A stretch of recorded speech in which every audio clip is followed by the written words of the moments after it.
महाराष्ट्राचा नेमबाज Swapnil कुसाळेने 50 metre rifle 3 पोझिशनच्या प्रकारात आज कांस्य पदक मिळवलंय।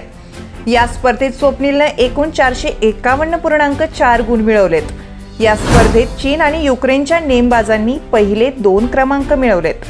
चीनच्या लिऊ युकुकने 463.6 गुणांसह सुवर्ण पदक तर युक्रेनच्या कुलिस सेरहीने रौप्य पदक मिळवलं।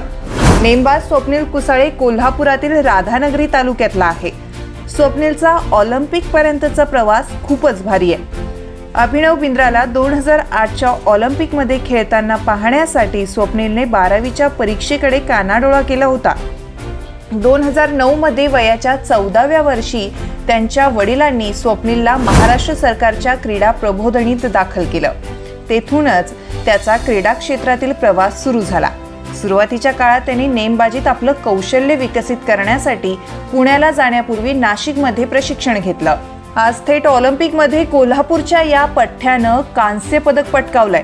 स्वप्नील कुसाळे हा 2015 पासून मध्य रेल्वेत कार्यरत आहे।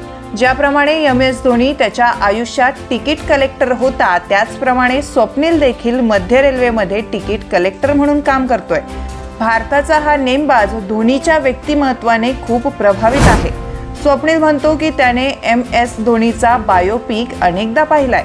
धोनीच्या कामगिरीपासून मी प्रेरणा घेतलीये। धोनी क्रिकेटच्या मैदानावर त्याच्या शांत स्वभावासाठी ओळखला जातो, तर शूटिंगसाठी देखील शांत आणि संयमशील स्वभावाची आवश्यकता असते। स्वप्नीलने पदक जिंकल्यानंतर त्यांच्या कुटुंबाने आनंदोत्सव साजरा केलाय। स्वप्नीलने भारताचा झेंडा फडकवल्याचा अभिमान वाटतोय असं स्वप्नील कुसाळेच्या आईंनी सांगितलं। तसेच स्वप्नीलचे वडील म्हणाले की माझा विश्वास होता की तो पदक जिंकणारच। आज मला खूप अभिमान आहे। आपल्या देशाला त्याने बहुमान मिळवून दिलाय। माध्यमांशी बोलताना स्वप्नीलचं कुटुंब भावनिक झाल्याचं पाहायला मिळालं। संपूर्ण कोल्हापुरात स्वप्नीलच्या पदकाने आनंद उत्सव साजरा होत आहे।